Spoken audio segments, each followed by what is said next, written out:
किसी ने बहुत खूब कहा है, कर्म करो फल मिलता है, आज नहीं तो कल मिलता है। जितना गहरा कुआं खोदोगे उतना मीठा ही जल मिलता है। ओम शांति दोस्तों, नमस्कार। दोस्तों, बहुत पुरानी कहानी है एक राजा के समय की जिसके 3 मंत्री थे। दोस्तों, 3 मंत्री बुद्धिमान थे, लेकिन उनमें से एक मंत्री बहुत बहुत चालाक और कपटी था। दोस्तों, राजा को इसके बारे में इतना पता नहीं था, लेकिन उसे ये जरूर पता था कि इन 3 में से एक बहुत अच्छा है, लेकिन 2 कहीं ना कहीं कुछ ना कुछ गड़बड़ करते रहते थे। दोस्तों, वो उनको कुछ कहना भी नहीं चाहता था, लेकिन उनको सबक सिखाना चाहता था। एक दिन दोस्तों, राजा के मन में विचार आया और उसने सभा में अपने तीनों मंत्रियों को बुलाया और उसने कहा कि देखो, मेरे पास एक परीक्षा है। मैं आपकी परीक्षा लेना चाहता हूँ और देखना चाहता हूँ आप में से कौन समझदार, कौन कितना तेज है, उसको मैं पुरस्कृत करूंगा। दोस्तों, तीनों मंत्री तेज और समझदार तो थे ही। उन्होंने तुरंत कहा कि हम परीक्षा के लिए तैयार हैं और राजा के पास आ गए। राजा ने कहा, देखो, परीक्षा बहुत सिंपल है। मैं तुम तीनों को ये बड़ा बड़ा थैला एक दे रहा हूं। दोस्तों, उसने बोरियों जैसा थैला तीनों को दे दिया और कहा कि जाओ, ये फलों का उत्सव चल रहा है और जाकर मेरे लिए बहुत सुंदर सुंदर बढ़िया बढ़िया फल इस थैले में भर कर लेकर आओ। दोस्तों, राजा ने यह भी कहा कि मेरे शहर के कोने के अंदर जहां ये उत्सव चल रहा है, मैं तुम्हें केवल 2 दिन का समय देता हूं और तुम्हें सारे अच्छे अच्छे प्रकार के फलों को लेकर मेरे पास आना है।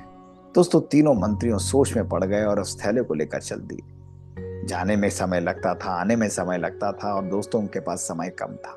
जो बहुत ही भोला मंत्री था, समझदार भी था, वो गया और उसने बड़े प्यार से, बड़ी विनम्रता से, बड़ी मेहनत से राजा के लिए और उसके कहे अनुसार सुंदर सुंदर बढ़िया बढ़िया बड़े बड़े फल उसने लिए और फलों के अलग अलग प्रकारों को लेकर उस बोरी में भरा और उस भारी सी बोरी को लेकर वो वापस आने लगा। दोस्तों, वहीं दूसरा मंत्री भी था जो तेज था लेकिन थोड़ा बहुत आलसी था। दोस्तों, उसने सोचा, अरे, राजा को क्या पड़ी है इतने फलों की, हमारा तो राज दरबार भी फलों से भरा पड़ा है। राजा ने क्या देखना है कि मैं किस प्रकार के फल लाता हूँ। इसलिए उसने थोड़े से सड़े फलों को लिया और वहां ना जाकर उसने वहीं बाजार से उन फलों को लिया और उस फलों के बीच में थोड़ी सी घास डाल दी, थोड़ा सा कचरा डाल दिया, थोड़े से पत्ते डाल दिए और भरकर आधे समय में वो राजा के पास वापस आने लगा। वहीं दोस्तों, तीसरा मंत्री भी था।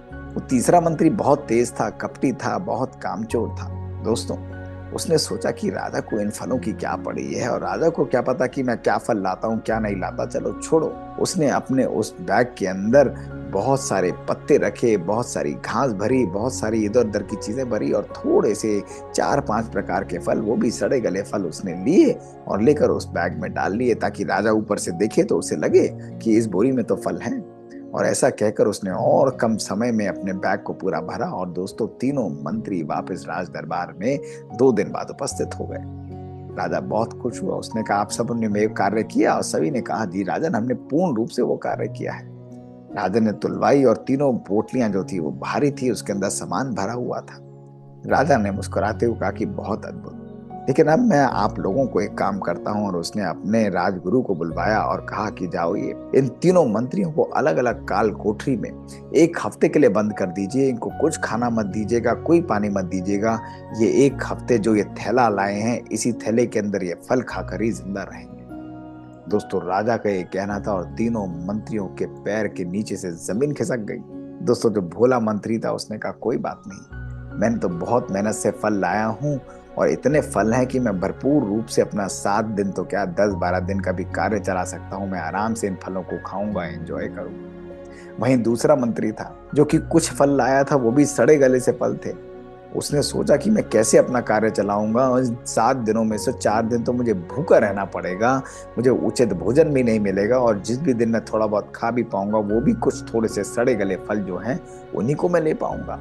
और दोस्तों, तीसरे मंत्री की तो बात ही मत पूछिए। उसकी तो आंखों से आंसू आ रहे थे, उसका मन कांप रहा था, उसके पांव कांप रहे थे, क्योंकि उसने सोचा कि 7 दिन तो क्या 7 घंटे भी मैं नहीं निकाल पाऊंगा, क्योंकि मेरी तो इस बोरी के अंदर केवल कचरा और भूसा भरा हुआ है। केवल इसके अंदर 2-3 फल हैं जो कि एक बारी भी वो सड़े हुए फल मैं खाऊंगा, वो मेरी तबीयत को भी खराब कर सकते हैं और उससे मेरा कार्य नहीं चलेगा। दोस्तों, वो तुरंत ही राजा के पांव में, चरणों में जाकर पड़ गया और उसने कहा, राजन, मुझे क्षमा कर दीजिएगा। राजा ने कहा, क्या हुआ? उसने कहा, राजन, मैंने तो आपके कहे अनुसार कार्य सही नहीं किया। मैंने अपने मन के अनुसार केवल बैग के अंदर कूड़ा भरा, कचरा भरा, पत्ते भरे और केवल 2-4 फल, वो भी सड़े गले फल रखे। इसलिए मुझे क्षमा करिएगा। आप जो सजा मुझे देना चाहे वो मुझे दे दीजिए, लेकिन आगे से मैं ये कार्य नहीं करूंगा। और राजा मुस्कुरा रहा था। उसे पता था मंत्री जो है अपने ही जाल के अंदर बुरी तरह फंस चुका है और उसकी पोल भी खुल चुकी है। राजा ने उसे यही कहा कि देखो, यदि तुम अच्छा कर्म नहीं करते हो, श्रेष्ठ कर्म नहीं करते हो, कार्य यथार्थ रूप से सच्चाई से नहीं करते हो, तो यही परिस्थितियां वापस पलट कर तुम्हारे पास जरूर आती हैं और उसी अपने ही रचे हुए चक्रव्यूह में आज तुम फंस चुके हो। इसलिए यदि तुम जीवन में आगे बढ़ना चाहते हो तो जीवन के अंदर सच्चाई से, जीवन के अंदर लगन से, जीवन के अंदर निष्ठा से कार्य करना सीखो।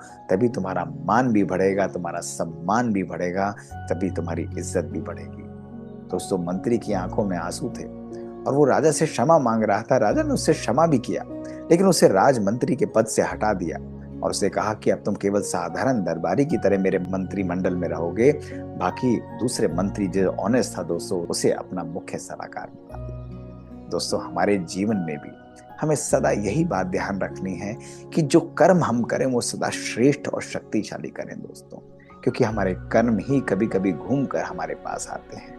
जिस प्रकार का जीवन में हम कर्म करते हैं दोस्तों, उसी प्रकार का फल भी हमको भोगना पड़ता है। इसलिए हमारा हर कार्य, हमारा किया हुआ हर कर्म जो है वो एक मास्टरपीस की तरह होना चाहिए, वो एक चित्रकार की तरह होना चाहिए, उसकी रचना की तरह होना चाहिए, वो एक पीस ऑफ आर्ट की तरह दोस्तों होना चाहिए। वो वर्ग जो है हमारे संकल्प, हमारे बोल, हमारे कर्मों के अंदर समन्वयता, श्रेष्ठता, पवित्रता, आनंद और दोस्तों शक्ति को झलकाना चाहिए। ऐसा कर्म जब हम करते हैं दोस्तों, तो हमारा जीवन गायन योग्य बन जाता है। लोग सदा हमारे जीवन के अंदर हमें सम्मान देते हैं, मान देते हैं और हमें आगे रखते हैं। तो दोस्तों, सदा अपने कर्मों की तरफ सजग रहें, अपनी कर्मों की तरफ दोस्तों सदा सत्य रहें। शुक्रिया दोस्तों। ओम शांति। बात बात की सुंदर सीरीज में दोस्तों ऐसी ही छोटी छोटी कहानियां हम आपके लिए लेकर आते हैं। और यदि आपके पास भी कुछ ऐसी मजेदार कहानियां हैं, आपको अच्छा लगता है, तो हमें लिखकर भेजें दोस्तों अपनी कहानियां। हमारा ईमेल है bk.mohitgupta@gmail.com। हमें इंतजार रहेगा आपसे सुनने के लिए। शुक्रिया दोस्तों। ओम शांति।